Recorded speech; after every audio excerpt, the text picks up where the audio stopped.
இந்தியாவில் இத்தனை கோடி பேர் இருக்கான், எவனை கேட்டாலும் ஹார்ட் ஒர்க் பண்றாங்கிறான். இங்க ஹார்ட் ஒர்க் பண்ணிலாம் முன்னேற முடியாது. That's harsh truth. எனக்கு நடந்தது உனக்கு நடந்துடக்கூடாதுப்பா. அப்பா மாதிரி ஆயிராத, என்ன மாதிரி ஆயிராத, என்ன மாதிரி ஆயிராதப்பா. நீங்க டிராவிட் ஃபேன்பா, நான் தோனி ஃபேன்.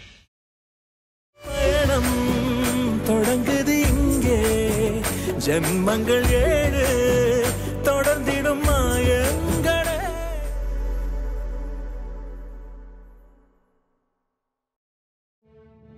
மேம்படுத்தப்பட்ட சமூக பொருளாதார வளர்ச்சியை அடைய மக்களுக்கு வழிகாட்டுவதே மக்கள் நீதி மையத்தின் முதன்மை பணி.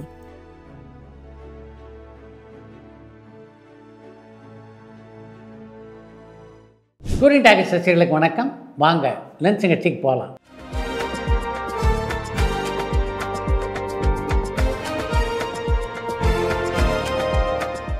என்னம்மா முதல் கேள்வி? இயக்குனர் சேரன் டைரக்ட் பண்ண பாரதி கண்ணம்மா படத்துடைய டைட்டில் கார்டில் நடிகர் ரமேஷ் கண்ணாவுக்கு தேங்க்ஸ் சொல்லியிருப்பாங்க. இது எதனாலன்னு பாலக்கோடுலேருந்து சங்கர் கேட்டிருக்காங்க.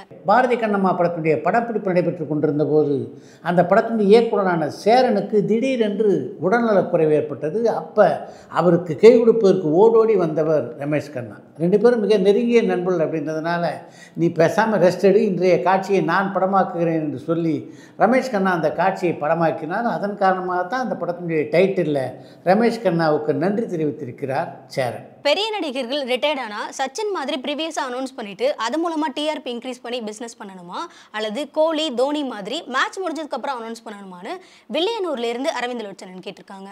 நடிகராக இருந்தாலும் சரி, கிரிக்கெட் வீரராக இருந்தாலும் சரி, அவருக்கு ஆதரவு கொடுக்கறதும் அவங்களை இந்த நிலைக்கு உயர்த்துறதும் யார்? ரசிகர்கள் தானே. அதனால் விடை பெறுவது அப்படின்னு முடிவு எடுத்துட்டா முதல்ல அவங்களுக்கு அறிவித்து விட்டு அதற்கு பின்னாலே விடை பெறுவது தான் சரியான முறை அப்படின்னு தான் நான் நினைக்கிறேன். தளபதி விஜயுடைய ரிட்டையர்மெண்ட்டுக்கு பிறகு தமிழ் சினிமாவுடைய பாக்ஸ் ஆஃபீஸ் எந்த மாதிரியான தாக்கத்தை ஏற்படுத்தும்னு கேஜிஎஃப்ல இருந்து லிவிங்ஸ்டன் கேட்டிருக்காங்க. தமிழ்நாட்டினுடைய முதலமைச்சராக பொறுப்பேற்பதற்கான வாய்ப்பு கிடைத்த உடனே புரட்சித் தலைவர் எம்ஜிஆர் கூட ஒரு காலகட்டத்திலே தமிழ் சினிமாவிலேருந்து விலகினார். அது மாதிரி ஒவ்வொரு காலகட்டத்தில் பல நடிகர்கள் தமிழ் சினிமாவிலேருந்து விலகியிருக்காங்க. அதெல்லாம் மிகப்பெரிய மாற்றத்தை திரையுலகிலே ஏற்படுத்தியதில்லை என்பதுதான் உண்மை. நடிகர் ஜெய்சங்கர் ஷூட்டிங் ஸ்பாட்ல கொடுக்குற சாப்பாடு தான் சாப்பிடுவாரா, அல்லது அவருக்குன்னு தனியாக வீட்டிலேருந்து கொண்டு வருவாங்களான்னு சென்னையிலேருந்து சந்திரகுமார் கேட்டிருக்காங்க. ஜெய்சங்கர் படப்பிடிப்பில் இருந்தாங்கன்னா தினமும் அவர் வீட்டிலேருந்து சாப்பாடு வரும். எம்ஜிஆர் வீட்டிலேருந்து, சிவாஜி வீட்டிலேருந்து எப்படி ஒரு 10 பேருக்கு சாப்பாடு அனுப்புவாங்களோ அது மாதிரி தான் ஜெய்சங்கர் வீட்டில் இருந்தோம். ஜெய்சங்கருக்கு மட்டும் சாப்பாடு அனுப்ப மாட்டாங்க, பல பேருக்கு சேர்த்து தான் அனுப்புவாங்க. ஏன்னா ஜெய்சங்கரை பொறுத்த வரைக்கும் அவர் ஒரு 10-15 பேருக்கு நடுவில் தான் உட்காந்து தினமும் சாப்பிட்டு நான் பார்த்துருக்கிறேனே தவிர ஒரு நாள் கூட தனியாக படப்பிடிப்பு நடுவே ஜெய்சங்கர் உட்கார்ந்து சாப்பிட்டு நான் பார்த்ததே இல்லை.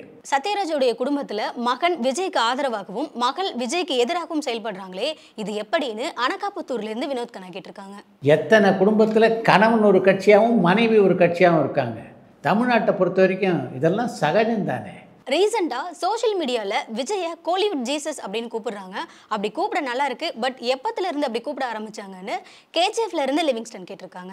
அப்படி கூப்பிட ஆரம்பிச்சிருக்காங்க அப்படின்ற விஷயத்தையே நீங்கள் சொல்லி தான் நான் தெரிஞ்சுக்கிறேன். அப்படி இருக்கும்போது அவங்க எப்போதுலேருந்து அப்படி கூப்பிட ஆரம்பித்தாங்கன்னு நான் எப்படி பதில் சொல்கிறது?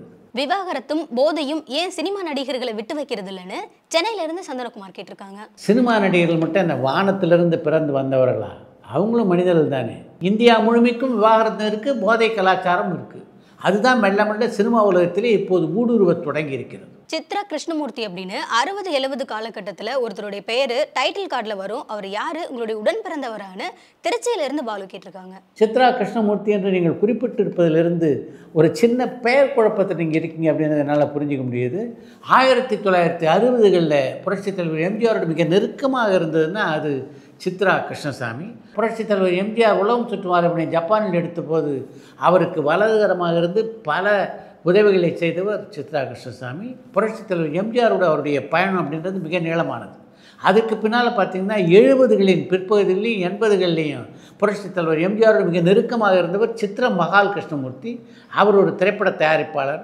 அதிமுகவின் சார்பாக தியாகராய நகரிலே கூட அவர் ஒரு முறை போட்டியிட்டார். இவங்க 2 பேருமே என்னுடைய உறவினர்கள் இல்லை, ஆனால் இவங்க 2 பேரும் எனக்கு நல்லா தெரியும். இதில் சித்ரமால் கிருஷ்ணமூர்த்தியை எனக்கு கொஞ்சம் கூடுதலாகவே நன்றாக தெரியும். நடிகர் சூர்யா கங்குவா ரெட்ரோ போன்ற படங்களில் நடிக்கிறதுக்கு பதிலாக காக்கா காக்கா பார்ட் 2ல நடிக்கலாமேன்னு வடபாதுரையிலிருந்து குகன் கேட்டிருக்காங்க. காக்கா காக்கா திரைப்படம் வெற்றி படம் அப்படின்றதுனால தானே இந்த கேள்வி நீங்கள் கேட்டிருக்கீங்க. கங்குவா திரைப்படமோ ரெட்ரோ திரைப்படமோ படம் எடுக்கும்போதே மிகப்பெரிய வெற்றி படமாக அமையாது அப்படின்னு சூர்யாவுக்கு தெரியுமா என்ன? இல்லை அப்படி தெரிஞ்சிருந்தால் அந்த படங்களில் நடிச்சிருப்பாரா? தமிழ் திரையுலகில் தயாரிப்பாளராகவும் இயக்குனராகவும் வெற்றி பவனி வந்த படிக்காத மேதைன்னு யாரை சொல்லுவீங்கன்னு தோரணமலையிலேருந்து செண்பகராமன் கேட்டிருக்காங்க. தமிழ் சினிமா உலகிலே படிக்காத மேதையாக இருந்து ஒரு தயாரிப்பாளராக வெற்றி பெற்றவர்னா சாண்டோ MMA சின்னப்ப தேவரைத்தான் நான் சொல்வேன். அதே மாதிரி படிக்காத மேதையாக இருந்து இயக்குனராக வெற்றி பெற்றதுன்னா KS கோபாலகிருஷ்ணனை சொல்லலாம். மீனவர் வேஷத்தில் சரியாக பொருந்தக்கூடிய நபர் யார்? எம்ஜிஆரா, சிவாஜியா அல்லது கமல்ஹாசனான்னு சென்னையிலேருந்து சந்திரகுமார் கேட்டிருக்காங்க. சிவாஜி எம்ஜிஆர் ஆகிய இருவரில் எந்த வேடம் போட்டாலும் பொருந்தக்கூடிய ஒரு நடிகர் சிவாஜி என்பதை எம்ஜிஆரே கூட ஒத்துக்கொள்வார். சிவாஜி எம்ஜிஆர் ஆகிய இருவரில் எந்த வேடம் போட்டாலும் பொருந்தக்கூடிய ஒரு நடிகர்னால் அது சிவாஜி தான் என்பதை எம்ஜிஆரே ஒத்துக்கொள்வார். ஆனால் மீனவ வேடத்தை பொறுத்தவரையிலே படகோட்டி என்ற திரைப்படத்திலே அப்படி ஒரு கதாபாத்திரத்தை ஏற்று எம்ஜிஆர் நடித்திருந்தார். அந்த வேடம் அவருக்கு கனகச்சிதமாக அந்த படத்திலே பொருந்தி இருந்தது என்பது உண்மை. நடிகர் கமல்ஹாசன் தனக்கு வர கடிதங்களை படிப்பாரான்னு சென்னையிலிருந்து விக்னேஷ் கேட்டிருக்காங்க. கமல்ஹாசனுக்கு வருகின்ற கடிதங்களில் கமல்ஹாசனுடைய பார்வைக்கு போக வேண்டிய கடிதம் அப்படின்னு அவருடைய அலுவலக நிர்வாகி நினைத்தார் என்றால் நிச்சயமாக கமல்ஹாசனுடைய பார்வைக்கு அதை கொண்டு செல்வார். போதைப் பொருள் வழக்கில் சிறைக்கு போனவங்களுக்கு திரும்பவும் சினிமாவில் நடிக்க வாய்ப்பு கிடைக்குமான்னு சென்னையிலேருந்து சந்திரகுமார் கேட்டிருக்காங்க. போதை மருந்து வழக்கிலே சிறைக்கு போவதனால ஒரு நடிகருடைய மார்க்கெட் மிகப்பெரிய அளவிலே பாதிக்கும் அப்படின்னு நான் நினைக்கல. கேன்சரால் பாதிக்கப்பட்ட நடிகர் மம்முட்டியுடைய உடல்நிலை இப்போ எப்படி இருக்கு? அவர் ஏதாவது படங்களை நடிக்கிறாரா? ட்ரீட்மெண்ட்டுக்காக வெளிநாடு போயிருக்காருன்னு வர தகவல்கள் உண்மையான திருநெல்வேலியிலிருந்து கண்ணன் கேட்டிருக்காங்க. மம்முட்டி உடல்நிலை தேடிக்கொண்டு வருவதாக அவருடைய நண்பர்கள் பலர் வலைதளங்களிலேயே பதிவிட்டிருக்காங்க. அவங்க கூடுதலாக இன்னொரு தகவலையும் சொல்லியிருக்காங்க. மம்முட்டி கேன்சரால் பாதிக்கப்படவில்லை என்பதுதான் அது. இப்போ மம்முட்டி இந்தியாவில் தான் சிகிச்சை பெற்றுக் கொண்டிருக்கிறார், வெளிநாட்டில் அல்ல என்பதையும் பல நண்பர்கள் தெரிவித்திருக்கிறார்கள். எப்படி நீங்கள் அதெல்லாம் படிக்கலன்னு தெரியல. குபேரா படம் தமிழில் தோல்வி அடைஞ்சது, ஆனால் தெலுங்கில் வெற்றி அடைஞ்சிருக்கு அப்படின்னு சொல்கிறாங்க. அதே மாதிரி தக்லைட் படம் தமிழில் தோல்வி அடைஞ்சாலும் வேற எந்த மொழியிலையாவது வெற்றி அடைஞ்சிருக்கான்னு காஞ்சிபுரத்திலிருந்து வேல் கேட்டிருக்காங்க. தக்லைட் திரைப்படத்தை பொறுத்தவரையில் எந்த மொழியிலும் அந்த படம் வெற்றி படமாக அமையலை. ரஜினிகாந்த் கமல்ஹாசன் 2 பேரும் சேர்ந்து ஒரு படம் பண்ணுவாங்கன்னு பச்சி சொல்லுது.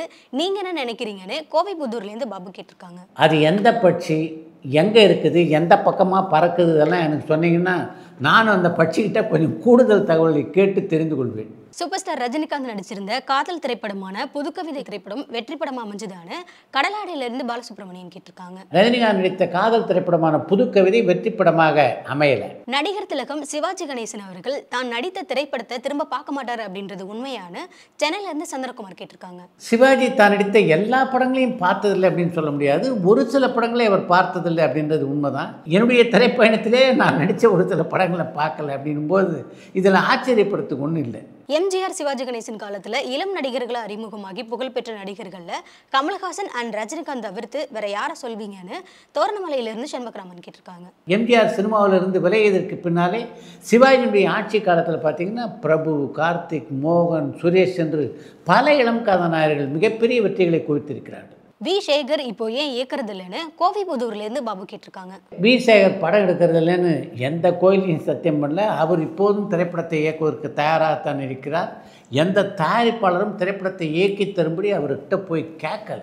இன்றைக்கு ஒரு திரைப்படத்தை சொந்தமாக எடுக்கணும்னா அதுக்கு பல கோடிகள் வேண்டும். அப்படிப்பட்ட சூழ்நிலையில் வி சேகர் இல்லை. அதனால தான் இப்போது அவருடைய இயக்கத்திலே அந்த படமும் உருவாகலை.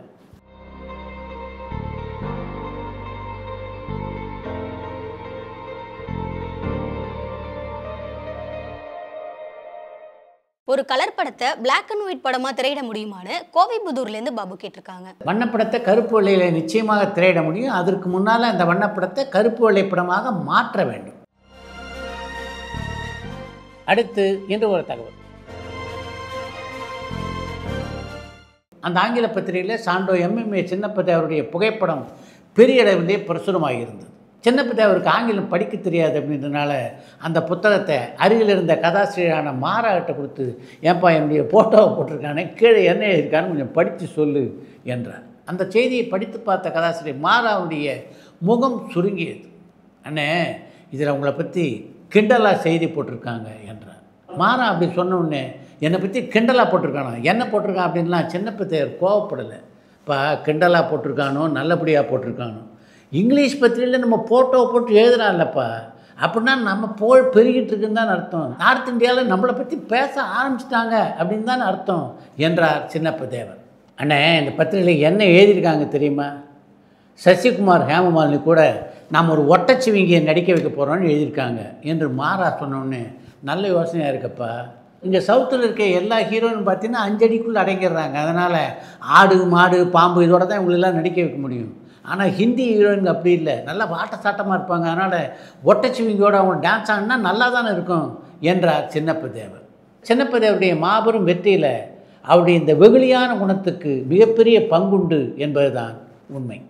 பொதுவாக திரைப்பட பயிற்சி கல்லூரி மாணவர்களை பொறுத்த வரைக்கும் கலைப்படங்கள் அப்படின்னு சொல்கிற படங்கள் மேலே தான் அவங்களுடைய பார்வை இருக்கே தவிர கமர்ஷியல் படங்கள் மேலே இல்லை அப்படின்றது ஒரு விமர்சனம். உண்மைதான். சினிமா மொழி கற்றுக்க வேண்டியது கலைப்படத்தில் தான் இருக்குது. நீங்கள் வந்து you can not C star Wars and learn film language. அப்போ அந்த மாதிரி படங்கள் தான் இப்போ நம்மளை வந்து பாதிக்குது இப்போ இந்தியாவில். When you see a big film like RRR and Baahubali and Vikram 2 and Jailer எல்லாம் பார்த்தீங்கன்னா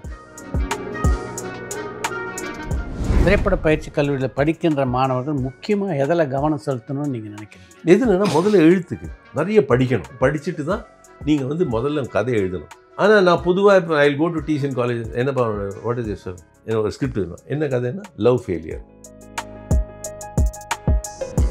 கமல்ஹாசனுடைய 2 குருமார்கள்னா ஒன்று வந்து இயக்கத்தில் கே பாலச்சந்தர், நடிப்பில் நடிகர்களும் சிவாஜி. ஐ மெட் கே பாலச்சந்தர். அவர் கூட நிறைய டிஸ்கஸ் பண்ணியிருக்கேன். அந்த படத்தில் அந்த அவர்கள் வந்து கமல்ஹாசன் டைனும் நடு பாட்டிலேயே அந்த லேக்கில் மூன்று முடிச்சில் birds will fly like that. So அது என்ன, அது வாட் இஸ் தட், அது என்ன சிக்னிஃபிகன்ஸ்? மேம்படுத்தப்பட்ட சமூக பொருளாதார வளர்ச்சியை அடைய மக்களுக்கு வழிகாட்டுவதே மக்கள் நீதி மையத்தின் முதன்மை பணி.